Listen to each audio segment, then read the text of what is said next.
if what we call public opinion was just a manufactured narrative that makes it easier to convince people that if their views are different, then there's something wrong with that, or there's something wrong with them. Spending is a tax. As soon as the government spends money, eventually it's a tax. Sometimes we put a direct tax on the people, sometimes we borrow the money, and sometimes we print the money. Freedom and the dignity of the individual have been more available and assured here than in any other place on earth. The Patrick Riggins Show. And now your host, Patrick Riggins. Oh, yes. Mr. Daniels is correct. No, not Jack. Charlie. Don't start betting on America falling just yet. Increasingly, though, the Russians aren't our problem, nor are the Egyptians. Not even Al-Qaeda, the biggest problem in this country, and it's one that literally keeps growing exponentially. The biggest problem we're facing in this country is our own government. Talking to the people in Congress, your employees, by the way, they stand there with this stupid look on their face and tell us, oh, hey, there's nothing they can do about it. Well, it's government. We don't know what to do. It's too big to fix. We can't get anything reversed. Sorry, Congress people. Those excuses aren't going to fly anymore. I don't care which side of the aisle you're on, Republican, Democrat, everyone up there needs to shape up, or we need to start flushing these people out of office. I guess the question is, are you tired of this yet, America? Are you tired of being lied to? Are you tired of being told, oh, there's nothing we can do about Obamacare, or we can't slow down the spending in Washington, or we can't pull our soldiers out of whatever country name you want to insert in there. We're in just about all of them, so it really doesn't matter which one you name. We probably shouldn't be there in the first place. But back to my question, are you getting tired of being treated like a child? Or even worse, some sort of simpleton that doesn't know when they're being lied to? Are you tired of Congress passing all of this unconstitutional legislation, but then pointing their fingers at the bureaucracy or the administration when you call them out on it? Oh, no, we're not screwing you. It's the administration. It's this agency. It's that agency. It's these faceless bureaucrats. Hey, we're not dumb out here. We know it's you passing the laws in the first place. You're the ones authorizing all of these shenanigans. Hey, speaking of our soldiers in foreign countries, did you read on Friday where we're opening back up our embassies? Well, except for Yemen. We aren't opening that one back up. Oh, and the consulate in Pakistan. Although they say they're keeping that one closed on account of a separate threat. So what are we supposed to get from all this? Do the terrorist ammunition not work after this week? I mean, does it have an expiration date on it? Yeah, if we can just make it through the next 7 days, their guns and bombs won't work after this week. We'll be safe if we can just stick this one out one more week. Is the administration this stupid? Or do they think we're this stupid? Or do they think the terrorists are this stupid? If the terrorists are bent on attacking us, will they not do it next week after the embassies are back open? I'm going to be honest with you, as you've come to expect me to be. If this is how we're thinking, it's no wonder we have the problems we do. This kind of thinking is absolute lunacy. Hey, I think someone might be trying to break into my house this week, so I'm going on vacation for 7 days. By the time I get back, those burglars won't be wanting to break into my house anymore. Well, won't they just do it after you come back home? No way! They only want to do it this week. By next week, they'll be over it. They'll have decided to move on to something else. This whole embassy closures mess has people speculating whether it was even warranted or not. Do we really have information about this? Or is it all a ruse to support the argument for continued NSA spying? We've not had any attacks. Is it because we took action? Or is it because nothing was going to happen anyway? Well, who knows? And that's the whole problem. They are really damned if they do, damned if they don't.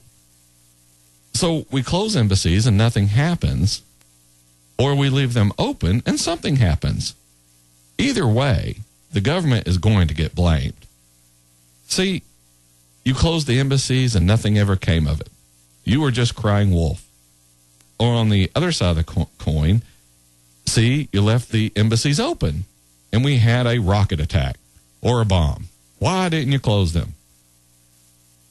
This is the problem for the government, and it's purely its own making. The reason for this is we, the citizens, the bosses of government, in case you've forgotten, they work for us, not the other way around. But the reason for all these questions is because we can't trust what the government's telling us. It's lied one too many times. Anything it says is immediately suspected of being untrue. This is because of the many lies it's told us in the past, these constant violations of our constitutional rights. And we sit out here and wonder, who's going to stand up for us, the American citizens? Are we just going to have to take care of this ourselves? Now, personally, I don't believe that's the best answer to our problems, but unfortunately, it seems if it's becoming the only one. We elect people, essentially hire them to go to Washington and start straightening things out, but they end up being corrupted by the very system we sent them to fix. This lure of money and power is just too great. Too many of these people can't resist it. Not only in Congress, but all of Washington, and even government down to the state and local levels. The abuses of power don't only exist in the federal government, it exists in all levels of government. Sometimes the very people who want to be in government are the ones who don't need to be there. It's almost like we as citizens, we should have to drag someone kicking and screaming into office. Only then do we know we have the right person for the job, someone who doesn't want to be there. The only problem with that is these types of people don't run for office. They have no desire to tell other people what to do, to try and run other people's lives. But they're exactly the people we need in office, because they'll work to dismantle this dysfunctional leviathan that government has become. Do you ever sit and think and wonder how your life would be different if government just blinked out of existence tomorrow? Would your life really be that different? Or would it actually be a little better? For a little over half of the people in America, life would get better. However, for a little under half of Americans, they wouldn't know what to do because they depend on government handouts. Which, by the way, if you haven't listened to the show any or in the past, and we get a lot of listeners, not a lot of new listeners each week, government handouts are the government taking money from one citizen at the point of a gun and giving it to another in the form of charity. That sounds right to you. It probably doesn't sound right to you, I mean, and it isn't. But these kind of people depend on these handouts to support themselves. Now, for a tiny fraction of these people, they really would be in need. And we have enough charities and churches to take care of them, just like what used to happen. But for the rest of the people who need to go to work, in the long run, they would be better off too. Now, they don't think they'll be better off because they'll be having to work to do something to get paid for so they can buy food and shelter.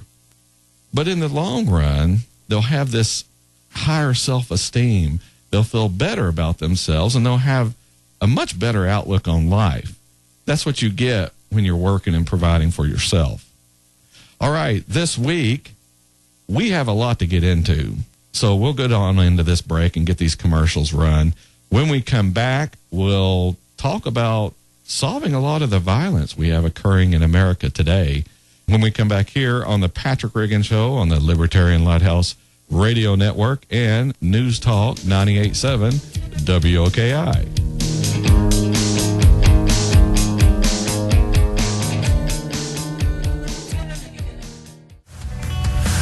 And welcome back to the Patrick Riggin Show.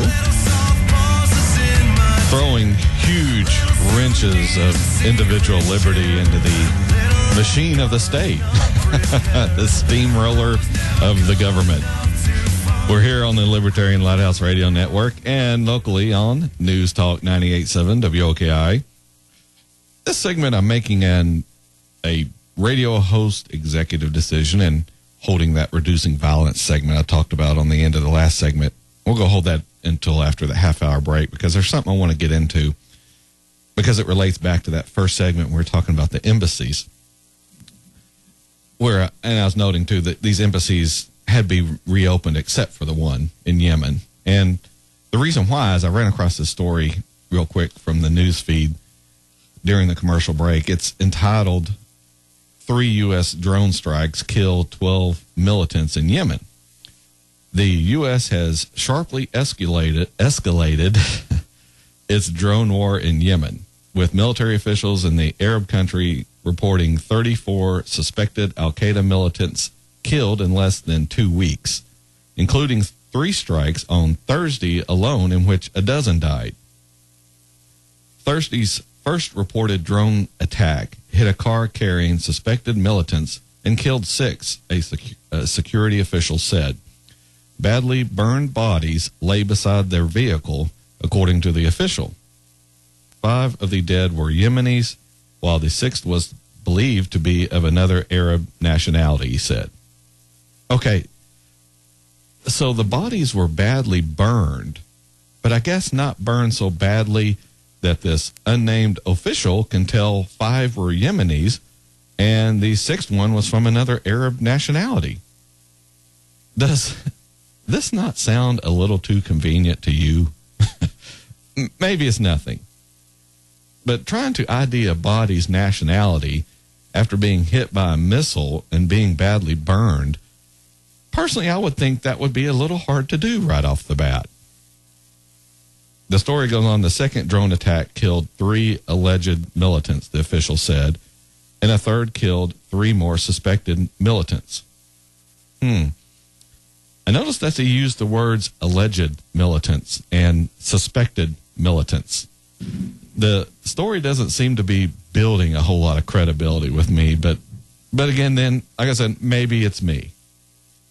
The official who spoke on condition of anonymity because he was not authorized to talk to the media, he also stated that all of the airstrikes targeted cars.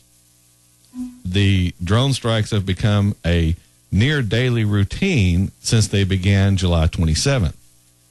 But so far, they have been concentrated in remote, mountainous areas where Al-Qaeda's top 5 leaders are believed to have taken refuge. But drones also have been seen and heard buzzing for hours over the city of Sana'a, worrying residents who fear getting caught in the crossfire. Not too much unlike the people in England worrying about rockets being shot from Germany during World War II. Where's it going to land? Is it going to blow up something near me? Yeah, that sounds like we're building some really good rapport with the people of Yemen. They're scared to death the United States is going to kill them or seriously injure someone, but hey, we're fighting terrorists, so deal with it. Yeah, I don't know why they hate us over there. It's probably because they're either jealous of our success as a country or they hate our Western culture. But it definitely has nothing to do with scaring them half to death every day. No, nothing to do with that at all.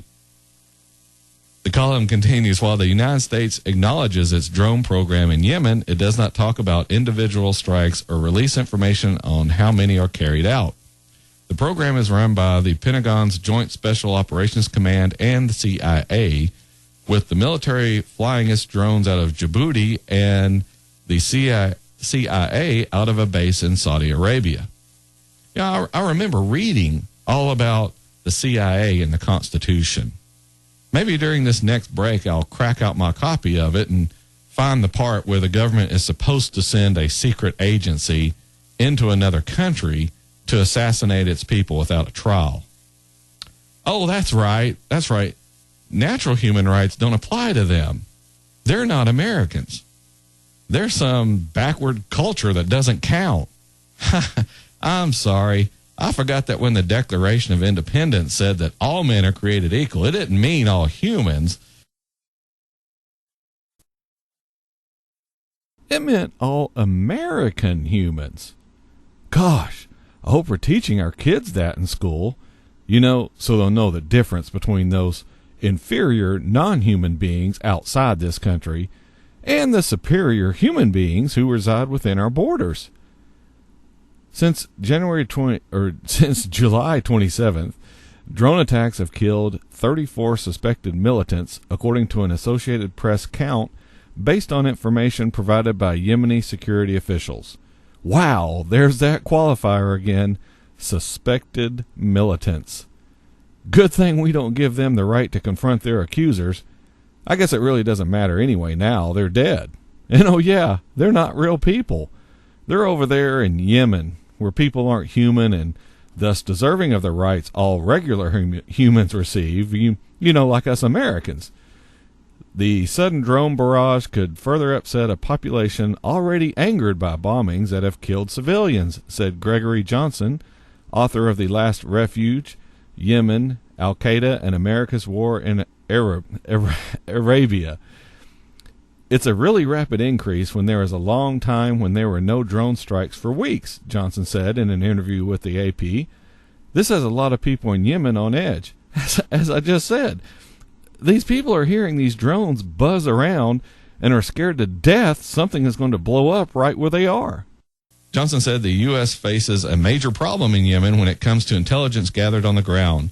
By relying solely on cell phone calls and other intercepts, chances are increased that a drone strike could merely target a tribesman who once called an Al-Qaeda figure rather than a militant, he said.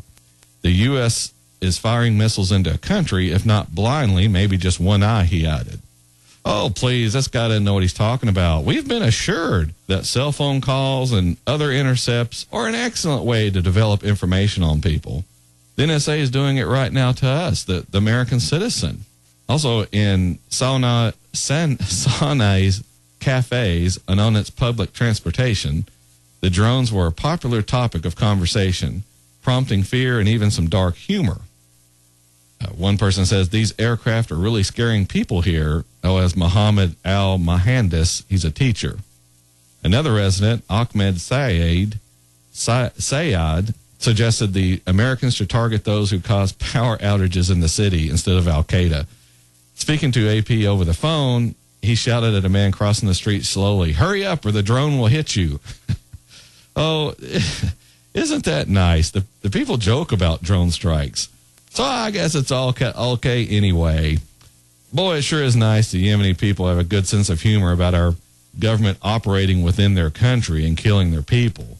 In the end, I think the American reaction has been far more than has been reasonable, said Abdul Ghani al-Irayani. He's a political analyst there in Yemen.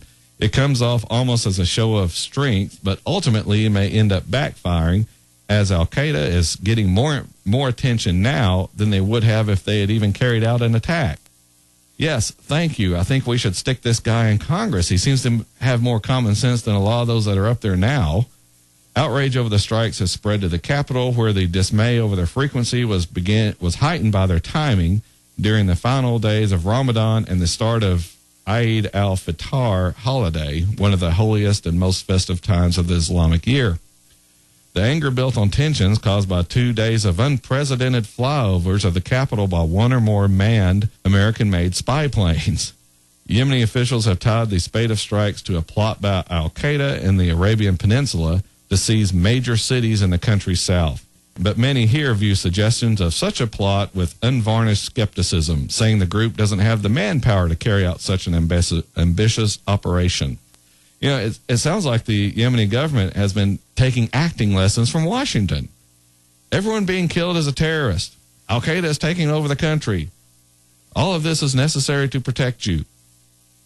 But hey, if the Yemeni people get tired of us interfering with their country, you know, we still have Egypt, right? Well, according to another story here, apparently not. Recent reports coming out there say that the people there in Egypt aren't so happy with our choice of ambassadors. The latest one, which is Robert S. Ford, which a Canadian website it's a conspiracy type website, but it says that he ran death squads in Iraq while he was a political counselor at the embassy there from 2004 to 2006. Now, these rumors started running, and 48 hours later, the whole website gossip had spread to Twitter. And then Egyptian newspapers started picking up the story. And what followed was anger and accusations directed at both Ford and America itself. And the story goes on saying, trying to navigate the choppy political waters in Egypt hasn't been easy. The vitriol and violence continues to grow daily despite recent diplomatic visits from representatives of the United States, the European Union, and Arab Gulf states in an attempt to defuse the crisis and come to a nonviolent compromise. But as of now, the chances of that happening don't appear likely. You know what? Who cares? Just don't send an ambassador over there. How's that so hard? Don't have anything to do with these countries until they can get things sorted out. But no, just like inside this country, our government isn't happy unless, you know, it's telling other people what to do. It's almost like some sickness or psychosis they have. These people in Washington, they want to run the world. We're flying around other countries' airspace, carrying out killings of people without trials, doing some of the worst things humans can do to other humans, and we wonder why a whole lot of this world hates our guts. It's because we won't mind our own business.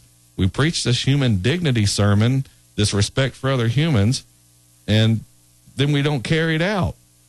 All right, man, I'm running over my break here. We're up on the half-hour break here on the Patrick Riggins Show. Are you enjoying the ride so far?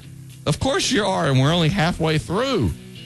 We'll have more on the other side of this break, so don't miss it here on the Libertarian Lighthouse Radio Network and News Talk 98.7 WOKI.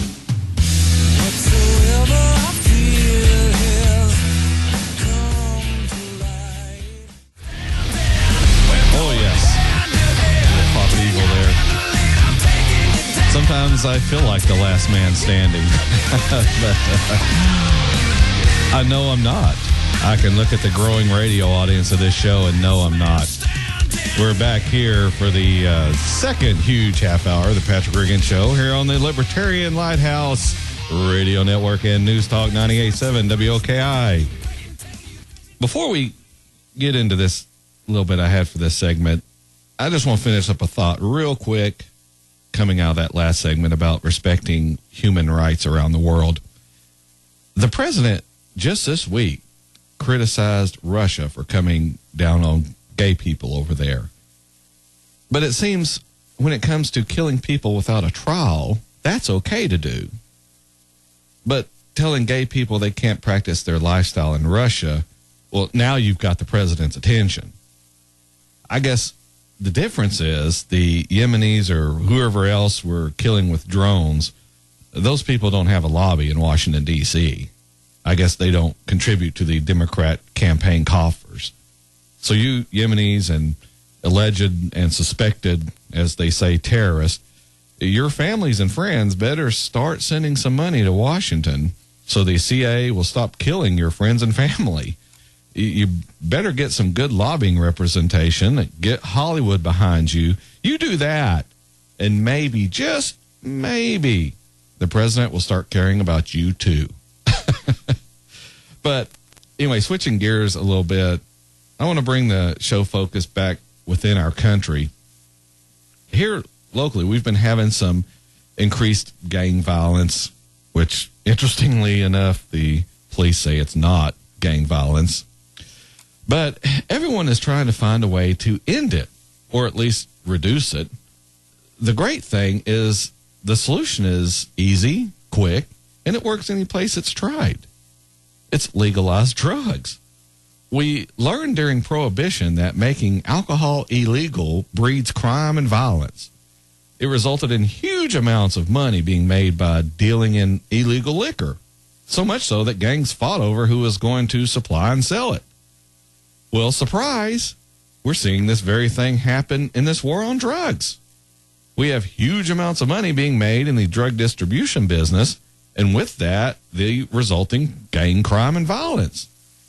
So what's the problem? Why don't we realize the folly of our ways and learn from history?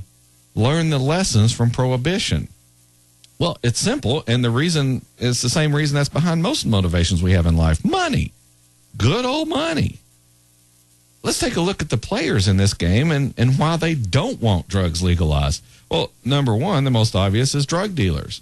They're making a lot of money off drugs being illegal, from the local dealer on the corner to the person supplying the celebrities and politicians. You know, drug dealers make a lot of money because their product is in demand and supplies are tight to their illegality. The government doesn't want drugs legal because a lot of agencies get tons of money to spend on the drug war. One of the key ways they make the argument for more money is by citing the drug war and how they're at the forefront of it, how they're fighting to keep your children off of drugs, and when that's really your job as parents, how they're fighting this war but have limited amounts of money compared to those big evil drug cartels. The bad guys are outspending the good guys, so the good guys need more money, and that means more taxes, in case you didn't get where that's going. Other countries don't want them legalized because they get a lot of money from the United States to use in their own war on drugs. Now, most of that money doesn't go for that. It goes into the pockets of the top government officials and their friends. Oh, sure, a little bit trickles out to the local police to try and keep them off the drug cartel's payroll, but I'm sure that's probably largely ineffective. So the solution turns out that we, the United States, send our advisors down there to help out. They bring along helicopters and planes and guns and bombs and operators, and all paid for courtesy of the U.S. taxpayer. We get to pay to police someone else's country. Isn't that great? I'm sure the host country pays some of the bills here and there, but for the most part, it's our party, so we have to pay the bill. There's a lot of interested parties who don't want the drug war to end because there is way too much money in it. The problem with this is the American taxpayer is the one getting the shaft. It seems like that's how most things where the government is involved, that's how most of these things turn out. The American taxpayer is having to pay all of this money to fight an unwinnable war because too many people make a whole lot of money off it. Same story in just about every other government program. The beneficiaries get free money. The bureaucrats get easy government jobs, which means money. The government gets more control, but the American taxpayer gets stuck with the bill and having to pay for all this partying, this good time for everyone else. Now people say, but Patrick, we simply cannot allow drugs to be freely available in this country. Everyone will be addicted. When I hear that argument, I always ask, are you going to use drugs? Well, no, of course not, but other people will. First and foremost, what other people do with their lives is none of your business. None at all. I know that's hard for people to hear because they want to butt into other people's lives. Just look at the popularity of reality television shows. You're sitting there watching someone else live their life when you should be out living yours. I'll never understand that. Why sit on the couch watching someone out having fun when you could be out having fun? Do you not enjoy life? Do you not have anything in your life that's more entertaining than sitting and watching someone else have fun? Or does it boil down to pure nosiness? I want to know what other people are doing. I have to know what other people are doing. I can't live my life without knowing what other people are doing with theirs. But anyway, back to my point. If someone else is doing drugs, it's really none of your business. If they aren't infringing on your rights, then leave them alone. Now, if they're a family member or someone you love, you'll try to get them some help. You'll try to help them turn their lives around, but you can't make them do it. People who have successfully completed rehab, they'll all tell you, unless a person wants to change, you aren't going to make any real progress. You can't drag them kicking and screaming if you want it to work. They have to want to quit in their own minds.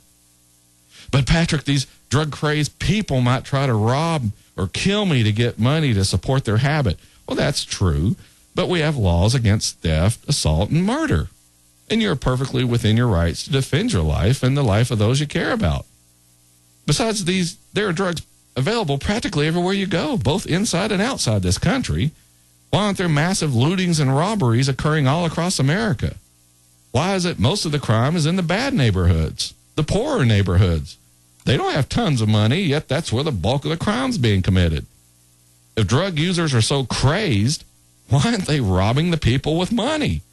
Do they not know where they live or something? Doesn't everyone in a city know where the most affluent areas are? Of course they do. So why aren't doors being kicked in right and left in those areas? That's where the money is. That's where the drug-crazed psychopaths should be going to get something valuable they can trade for drugs. And it's not like there's a bunch of police patrolling those areas. There's not really any crime. Most of the police will be in the projects or the poorer parts of town where violence is worse and the crime rate is higher. So what's going on here? Why is it we have drugs available just about anywhere, yet we only have crime in certain areas? Could it be, and I know this is a tough pill to swallow, but could it be you're being deceived? Could it be that a whole lot of people make a whole bunch of money in the war on drugs? Could it be that by legalizing drugs, all of that money will dry up? Think about that for a minute. Think about all of the people, all of the agencies, all the money and control that would be given up if drugs are no longer a legal problem. All right, we're up on the last break here on the Patrick Riggins Show. Boy, this hour is just flying by. When we come back, we may hit a little bit more of this drug thing and see what else we can get into before we run out of time here on the show.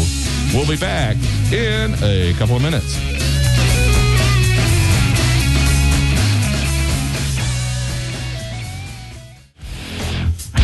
We're back from the break for the last segment of the Patrick Riggins Show.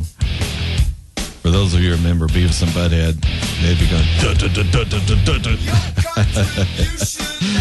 This is the show working to dismantle state-controlled America, spreading the message far and wide on the Libertarian Lighthouse Radio Network and News Talk 98.7 WOKI. Real quickly, what I want to do is just say one more thing about that legalization from the last segment. What that boils down to is you can't be trusted to make the correct decisions concerning your life, so the government has to make them for you. That's what drug laws are. They're a demonstration of the lack of trust the government has in you to make the decisions it thinks you should make in your own life. You won't live the way you should, so we're going to make you. Does that sound like a free country to you? As I've said on this show over and over, if you want true freedom, you have to accept the pretty freedom along with the ugly freedom. They're two sides of the same coin. You should have the freedom to live your life as you want, as long as you aren't infringing on someone else's rights. Along with that, others have the freedom to live in ways you might not agree with, but if they're abiding by the same rules, not infringing on someone else's rights, then they should be able to do as they wish. All right, real quick here, I want to hit this. Let's see, it was this week, Congress passed and President Obama signed a new student loan deal, which will restore lower interest rates for student loans, pledging the hard-fought compromise would be just the first step in a broader, concerted fight to rein in the cost of a college education.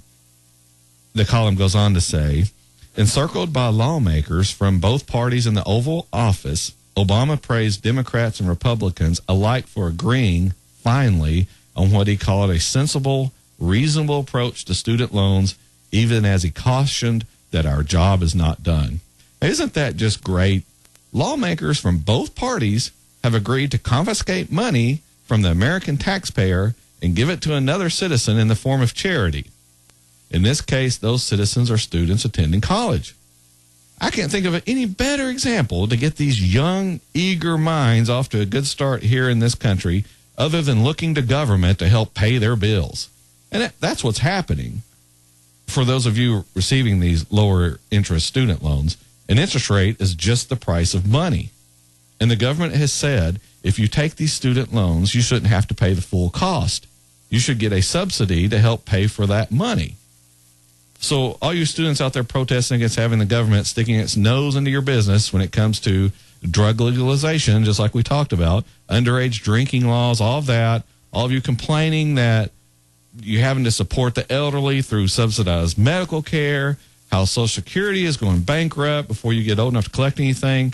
Well, now you've joined the ranks of those same people climbing onto the backs of the taxpayers of this country. People demanding that someone else pay their bills, pay for their life decisions.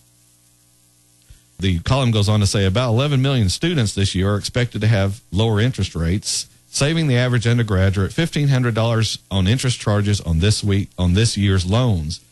House Speaker John Boehner called it a good day and a fine example of what Washington can accomplish when petty partisanship is put aside. His quote is, "With the stroke of a pen, we've now officially taken the politics out of student loans." Well, of course John Boehner likes it. He's a government solution. Well, this is a government solution, and he's a government solutions guy.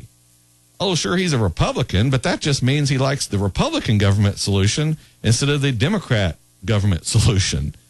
What escapes these idiots in Washington is that neither is an American solution to the problem, because an American solution wouldn't involve the government. Obama casts a student loan deal as just the first of many measures the U.S. needs to make college affordable as a higher tech economy makes advanced training and education a necessity for many workers. He said the cost of college remains extraordinarily high. It's out of reach for a lot of folks. He also called it a burden as well on families who have to balance other priorities like buying a home with helping fund their children's educations. And he said, quote, "We've got to do something about it." No, we don't, Mr. President. Point to the place in the Constitution where it states we need to be paying for someone else's bills, be their home mortgages, student tuition, whatever. Nowhere in the Constitution does it allow the government to take money at the point of a gun and give it to another citizen in the form of charity. It's not there.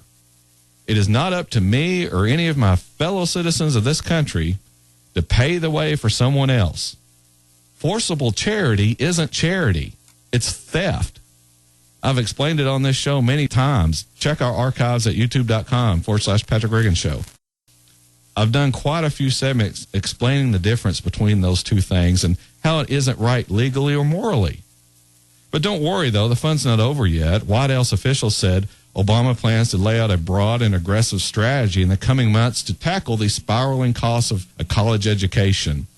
Even as they passed the bill weeks earlier, congressional officials were already talking about a broader approach to curbing fast-climbing costs and perhaps scrapping the deal when they take up a rewrite of the Higher Education Act this fall. So not only do we have this train wreck of Obamacare barreling down upon us and that no one's going to do anything about, now we have this Obama education coming up next. Free education for anyone who wants it, courtesy of the American taxpayer. I've talked about the con job that's college education on a show earlier last year, so I guess it's getting time to do another segment for the end of the year. Again, you can go to our archives there and find it if you want it. I should have done it back at the first of the summer, though, before a lot of students got headed on the wrong track. Anyway, like I said, we don't need to be paying for other people's bills in life. That's just not how this should be happening. And this is a problem with, in our country, the media wonders why they're becoming more and more irrelevant. It's right here, this blind reporting of whatever they're told without question. They're no longer reporters, they're propagandists. They work for whichever side they agree with.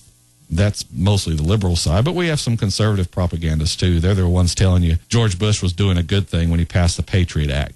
All right, we're up on the last part of the show here. Thank you for listening. If you want more information about us, go to Facebook.com/Patrick Riggins Show, Facebook.com/Patrick Riggins Show. Be sure and hit that like button. And you can also email us, patrickriggenshow@gmail.com, or drop us a card or letter to WOKI Studios. Thank you again for listening, and be sure and join me next Saturday afternoon at 4, where we'll be fighting for freedom, liberty, and the restoration of the Constitution. Thanks for listening, and hey, have a great week.